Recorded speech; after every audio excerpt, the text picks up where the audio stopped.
بسم الله الرحمن الرحيم.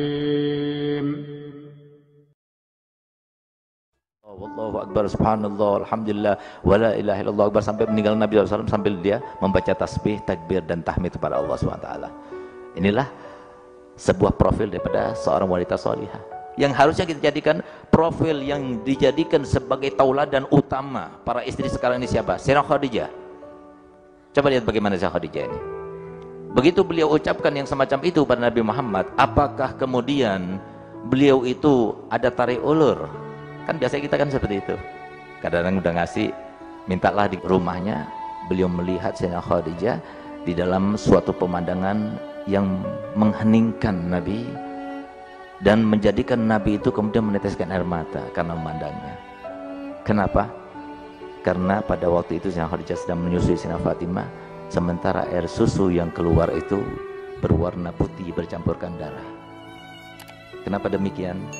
Karena Nabi dengan Sayyidah Khadijah sudah tidak makan 3 hari 3 malam, nggak ada lagi yang keluar. Maka Nabi dalam keadaan penat, beliau tidur di pangkuannya Sayyidah Khadijah. Tetap punya anak, gak punya anak, keharmonisan, keromantisan Sayyidah Khadijah kepada Nabi Muhammad tetap dilaksanakan. Begitu diletakkan Sayyidah Fatimah, dia tidur di pangkuannya Sayyidah Khadijah. Ketika beliau tidur di pangkuannya Sayyidah Khadijah, Sayyidah Khadijah mungkin pada waktu Nabi SAW tidur memandangnya, memikirkan sesuatu, menangis. Tetesan air mata Sayyidah Khadijah itu jatuh di atas pipinya Nabi. Begitu jatuh tetesan air mata tersebut, maka beliau melihat kepada Sayyidah Khadijah, kelihatan menangis.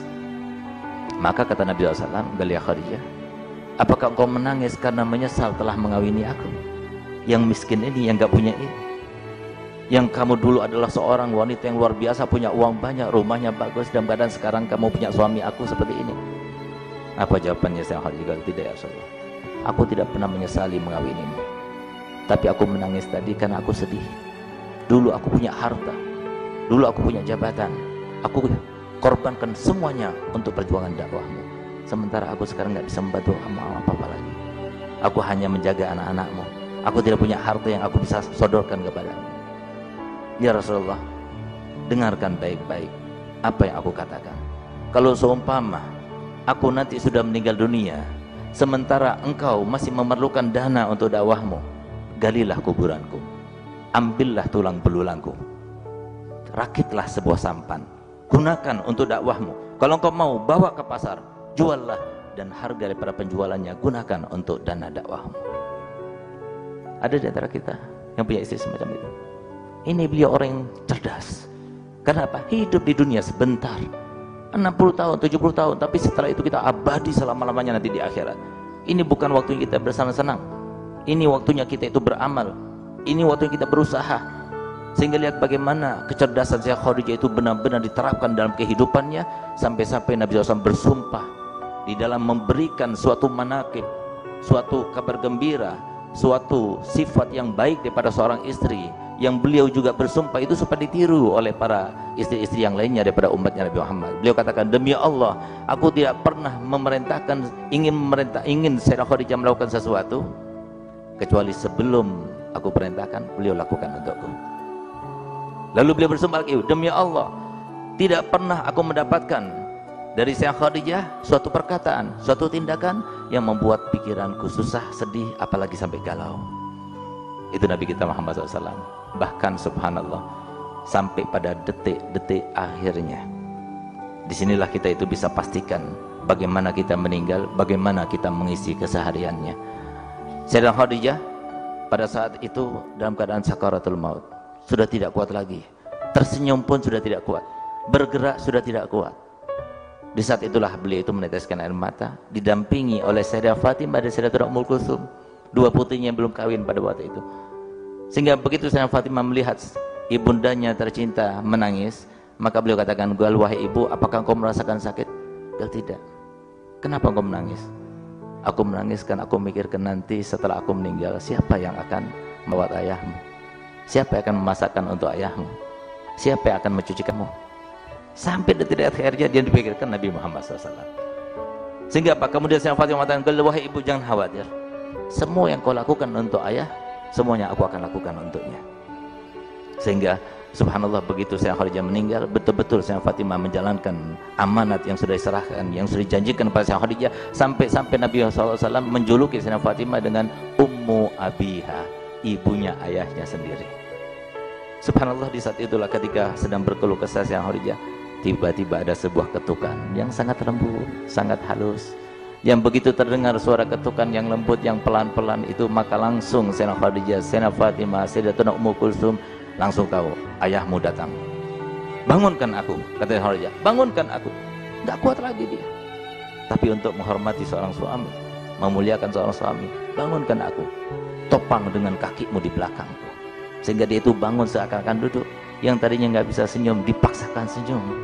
Sehingga begitu Nabi Muhammad masuk ke dalam, melihat Sayyidah Khadijah dalam keadaan seperti itu, disangkanya dalam keadaan sehat. Karena Sayyidah Khadijah senyum. Maka apa katanya Nabi SAW? Oh, alhamdulillah, kalau begitu saya akan teruskan dakwahku. Keluar lagi dari rumahnya.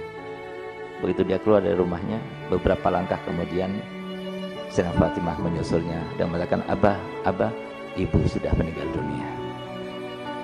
Sampai detik-detik akhirnya. Ini wanita cerdas. Ini wanita cerdas yang bertanggung jawab dengan ucapannya, konsekuen, komit dengan apa yang diucapkannya. Yang semacam ini, yang kemudian beliau seorang wanita satu-satunya yang mendapatkan salam langsung daripada Allah, hanya Sayyidah Khadijah. Satu-satunya wanita yang mendapatkan surga yang sangat indah, beda daripada surga-surga yang lainnya adalah Sayyidah Khadijah. Semua berkat apa? Berkat keikhlasannya di dalam benar-benar menjalankan fungsinya sebagai seorang ibu. Bahkan kita kan selalu mendengar bahwasanya Sayyidah Khadijah itu mendapatkan salam daripada Allah SWT. Di mana didapatkan? Biar kita paham. Didapatkan Sayyidah Khadijah kemuliaan, mendapatkan salam langsung daripada Allah Ta'ala ketika Sayyidah Khadijah mengantarkan makanan untuk Nabi Muhammad yang sedang beruzlah di Gua Hira. Tahu kan Gua Hira? Gua Hira dulu, sekarang beda. Aksesnya itu sudah dibuat sedemikian rupa sehingga kita itu bisa naik ke atas sana. Saya waktu naik ke atas sana, saya berkata kepada teman-teman, ayo kita akan naik ke sana. Tapi supaya kita nggak isi dengan isi kosong, biar kita itu ada maknanya, ibadah ini kita jalan ke atas, kita sambil baca rotib ya, kalau bisa rotib haddad sama rotib atos ya. Oh iya, ayo sama-sama. Masya Allah, baru kita naik berapa saat saja nggak bisa kita teruskan rotib haddadnya. Kenapa? Ngos-ngosan. Naik ke atas nggak bisa, ngomong aja nggak bisa. Kenapa? Curam naik ke atas tinggi. Itu sudah akses yang dibuat. Sayyidah Khadijah pada waktu ngantar makanan kepada Nabi Muhammad, Sayyidah Khadijah dalam keadaan hamil 9 bulan. Tidak ada akses yang ada sekarang ini. Beliau ditinggal oleh Nabi SAW dalam keadaan anaknya dia yang ngurusnya, anaknya dia yang merawatnya, anaknya dia mandikannya, anaknya dia mendulangnya, semuanya. Nabi Muhammad dalam keadaan tenang dia beribadah. Tidak kemudian direcokin oleh seorang istri yang di dalam dakwahnya itu perkara anaknya dan sebagainya. Tidak. Anakmu jangan kau pikirkan, biarkan aku yang ngurus semuanya. Berangkatlah, ambillah kesenanganmu, apapun yang kau ingin lakukan, lakukanlah, jangan pikirkan aku. Subhanallah. Di saat itulah ketika beliau itu bertemu dengan Nabi SAW, maka Jibril datang. Kemudian dia berkata kepada Nabi Muhammad, ya Rasulullah, sampaikan salamku. Dan aku datang untuk menyampaikan salam Tuhannya Khadijah kepada saya Khadijah. Nah, itulah yang terjadi. Oleh karena itu, maka bagaimana mungkin kita akan menjadi seorang tua dari anak-anak yang soleh dan soleha kalau ibunya itu tidak baik.